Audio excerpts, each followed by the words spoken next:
Imaginez un monde sans réseaux sociaux où tout ce qui se passe à l'entraînement ne sort pas dans la seconde partout dans le monde.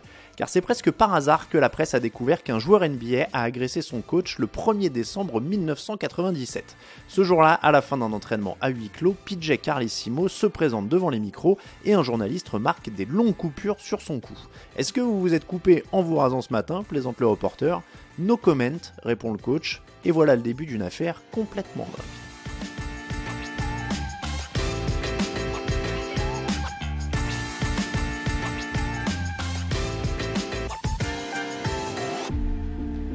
Dans l'inconscient collectif, Latrell Sprewell, triple All-Star, a agressé son coach PJ Carlesimo de manière inexplicable. Il l'a étranglé pendant un entraînement avant de revenir 20 minutes plus tard pour lui coller un coup de poing. Sauf que des signes pointaient peut-être depuis longtemps vers une altercation.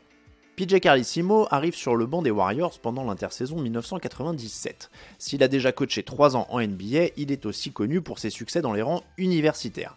Son style est toujours musclé, il crie beaucoup, peut-être parfois un peu trop au goût des joueurs NBA qui n'aiment pas être traités comme des universitaires.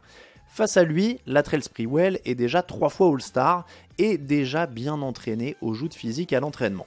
En 93, l'ailier d'1m96 pour 88 kg se bat avec son coéquipier Byron Houston, qui affiche 25 kg de plus que lui sur la balance et ressemble, de l'aveu de ses coéquipiers, à Mike Tyson.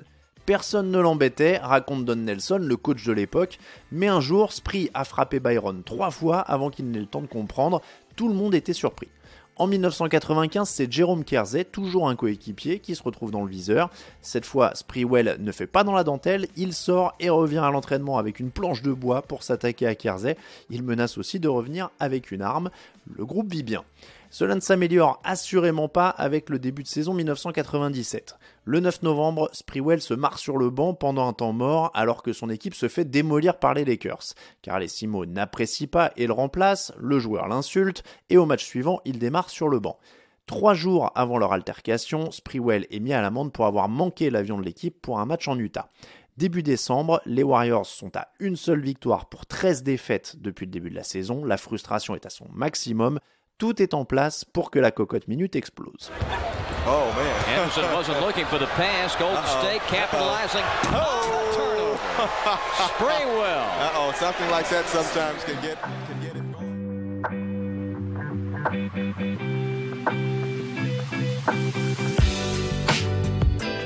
Au début, cela ressemblait sûrement à un entraînement comme les autres. Et puis, PJ Carlesimo a demandé à Latrell Sprewell de mettre un peu plus d'énergie dans ses passes.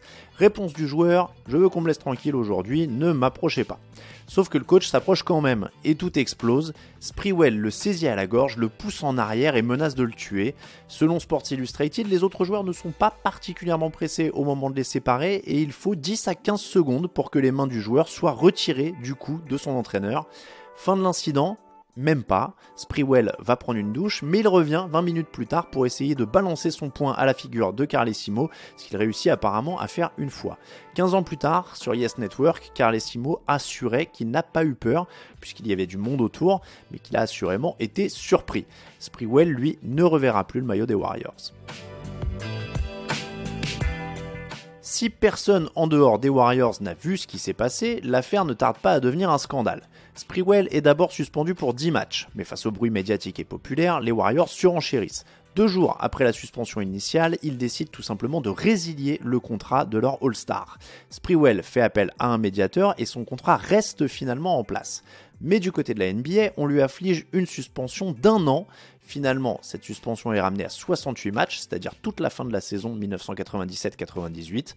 Cette suspension est longtemps restée la plus longue de l'histoire, avant d'être détrônée par Ron Artest pour la bagarre de Détroit en 2004.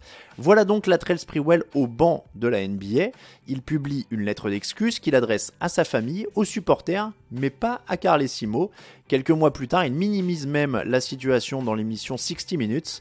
Je ne l'étranglais pas, il pouvait respirer, je n'essayais pas de le tuer, raconte Sprewell. Souriant, il explique qu'il aurait fini par arrêter. I wasn't choking PJ. PJ, he could breathe. It's not like he was losing air or anything like that. You would have stopped it at some point? If your teammates hadn't come over? No one had been there. Yes, it's not like I was going to sit there and kill the man. No, I would have stopped definitely. I was upset.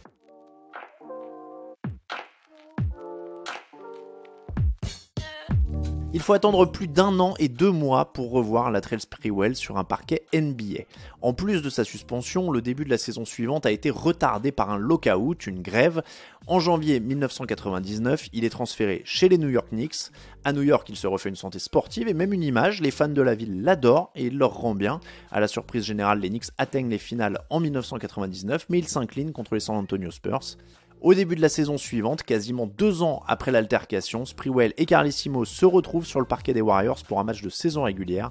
L'ailier des Knicks est copieusement sifflé par son ancien public et le coach ne retient pas son sourire. La fin d'un drôle de chapitre qui reste collé à la réputation des deux hommes depuis.